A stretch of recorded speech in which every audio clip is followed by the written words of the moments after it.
Hi, everyone. This is Kevin Harlan with Chris Webber and Greg Anthony. Our sideline reporter, David Aldridge. We'll see the New York Knicks taking on the Washington Wizards. And before we get underway here, let's check over with David Aldridge, who was able to talk with head coach Jeff Hornacek. Well, Kevin, he said defensively their main priority is going to be preventing points in the paint. He told me we can't let them get comfortable inside. That's what'll hurt us. He wants them playing a very physical brand of D down low. See if they got the message.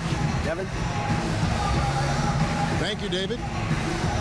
And coming out of the offseason where the Knicks had a really long to-do list, you knew they were going to shake things up and made some moves in free agency and realized they needed to build around Porzingis going forward. I had a feeling in the party. I was the king of this hologram where there's no such thing as getting out of hand.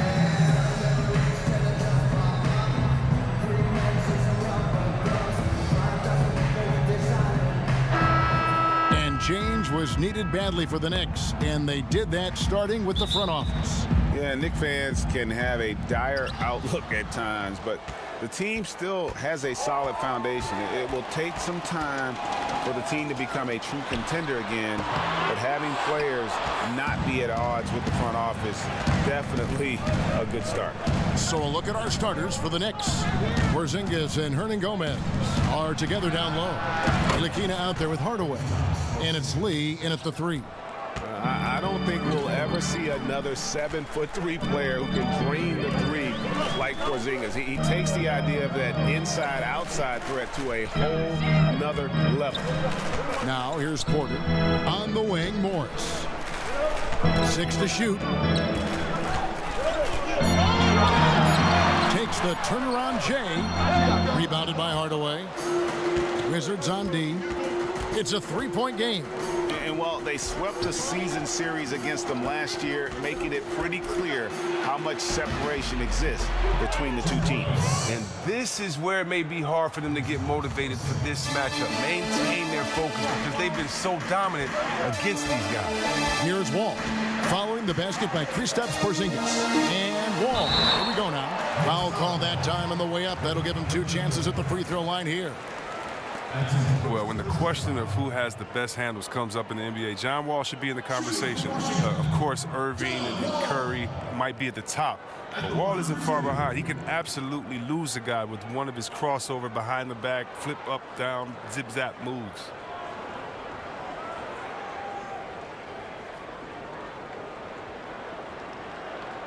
Shooting 2.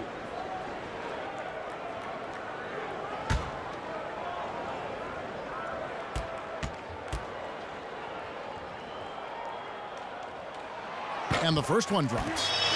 And Chris with Wall and his dribbling ability, one advantage he has is that he's able to do great things on the floor at full speed.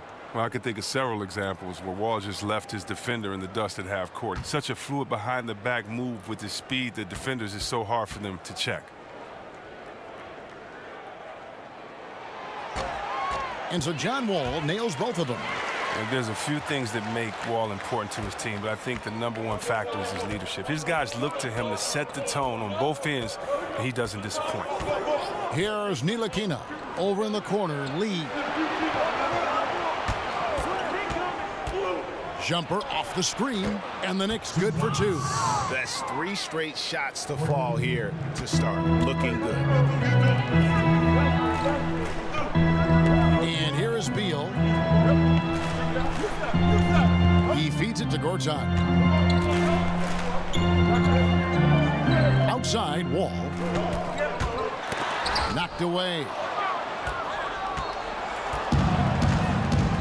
Now about 2 minutes gone here in the first quarter. Lee outside. Pass to Ntilikina. Here's Porzingis. A floater. He lays it in. Porzingis has got 7 points in the game. Ooh, look at the soft touch on the teardrop. To the inside. The kick out to Wall.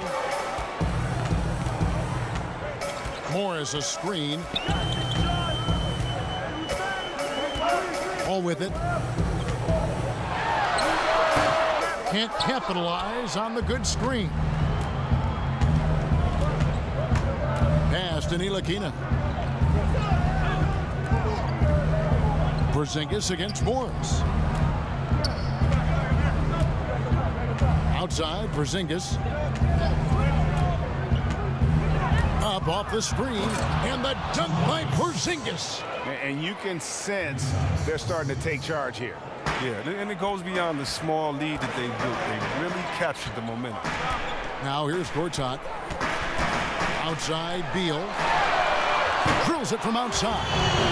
And Chris, a lot of coaches will use the early part of the season to try out different lineups or combinations to see how that might all work together, function together. Did you like or dislike this period of the year? As a player, I liked it because I knew that practicing with some guys, I wanted to actually play with them on the court. And you don't get time in practice to play, and so you do get that time. But that's where the older teams or veteran teams or teams that have been together longer have an advantage. They don't have to start or worry about training camp, the lack of preseason games. They already have their system implemented and in place, and guys know their role. And so when you're a young team trying to establish your identity, it's tough because it's hard to get consistency when the coach is playing with lineups. That's why you want to be on a veteran team with veteran players that understand the system. Your season kicks off much faster. Good info. And here's Wall following Porzingis' three. Now here's Wall. Defense is right there. Nothing that time. He's 0 for 2. Here's Ntilikina. He's had some playing time, but no scoring yet from him. Porzingis kicks to Lee. Over Porter. Porter with a block. Lockdown defense from Porter. He extends out beautifully to come up with these type of rejections. And oh boy, a lot of contact there, but he gets the call and will shoot 2. Well, there are a lot of incredible athletes in the NBA, but Chris, in terms of pure up and down speed, John Wall might be the best. Oh, and it seems like Wall almost does that once a game, doesn't it? I mean, in the open floor, he can just run by most guards, and he's great at controlling his speed and changing direction.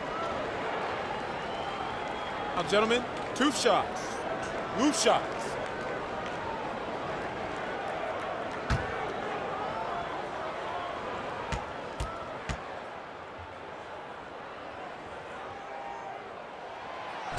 No good on that one. And you look back to last season, the Wizards started slow, but something clicked for them halfway through the year, Chris, and they were able to turn things around. Well, just with all the talk about how the Wizards should rebuild, it seems like they pulled it together. They took some time to get things right with the new coach, and the lead stripe on the team disappeared once they started winning. The Wizards making a switch here. Mahimi's checked in. And the second free throw, good. The Knicks leading by 8. Here's Ntilikina.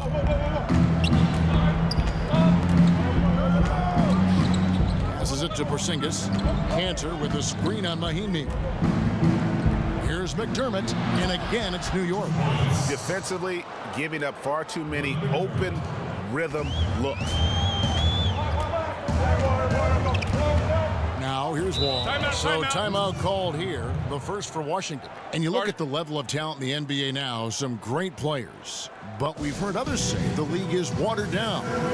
How do you view that statement? Well, I don't think you can compare eras. I think it's great to argue and have fun with them and debate them, but, you know, very sincerely, unless someone can play against each other, it's just a wasted argument.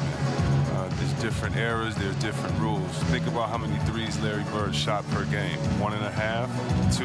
What if he could let it fly 10 times a game? We'd be talking about a different player there. So I think times, eras, the physical play of the 80s, of the 90s, I just know that players were handling it differently. Hand checking, the way that we call flagrant 1 fouls. It's a different league, and so I just choose to celebrate the players that we have now. They're the evolution in my mind. They're kind of the culmination of all the players that have come before them. So I just enjoy the game the way it is now. And Chris, you spent a handful of years in Washington. When you look back to that time in your career, is there a favorite moment that stands out to you?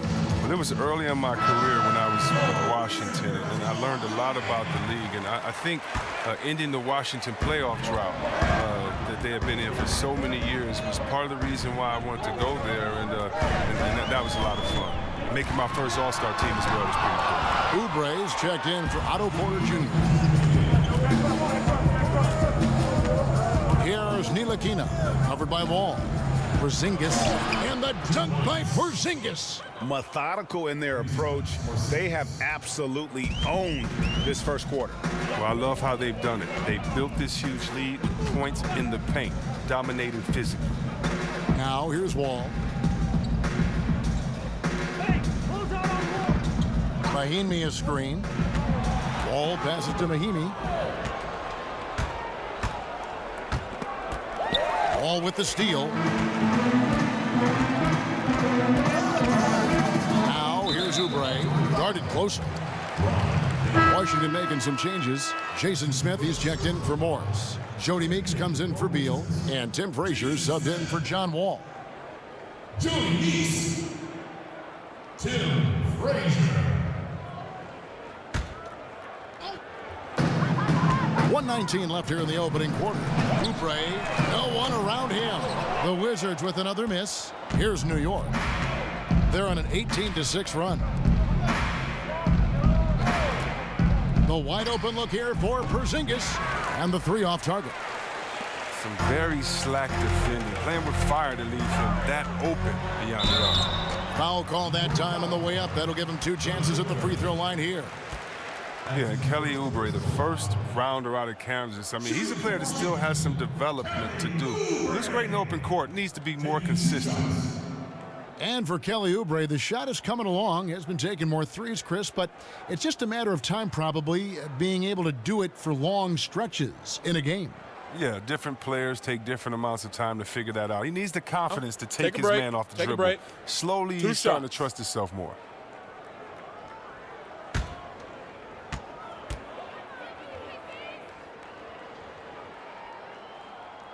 Free throw, good, Oubre. Kyle O'Quinn, he's checked in for Porzingis.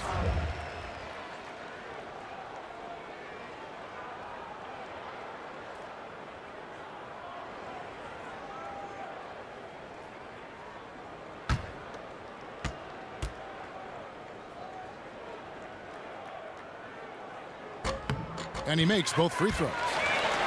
And last season, the Knicks raised expectations with some of those big free agent signings and trades in the prior year. And let's face it, things just didn't work out quite how they had planned. Some would say they underachieved. Hard pill to swallow for a fan base that went into the year with so much hope. Now here's Oubre. He's covered closely. Smith kicks to Oubre. Now Frazier, 6 on the shot clock. Over to the left wing. Mahimi down low. He's against Cantor. Gets it down to single digits. Mahimi's got his first bucket of the night.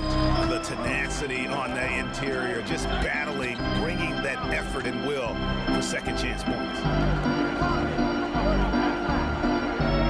Here's Ntilikina to the wing on the left. McDermott for 3. O'Quinn. Great positioning on the putback. And the Knicks lead by 10. And so it's the New York Knicks with a 10-point lead. Some breathing room heading into the break. They're shooting the ball so well in this one. A great performance from the field. We've got more in store for you right after this.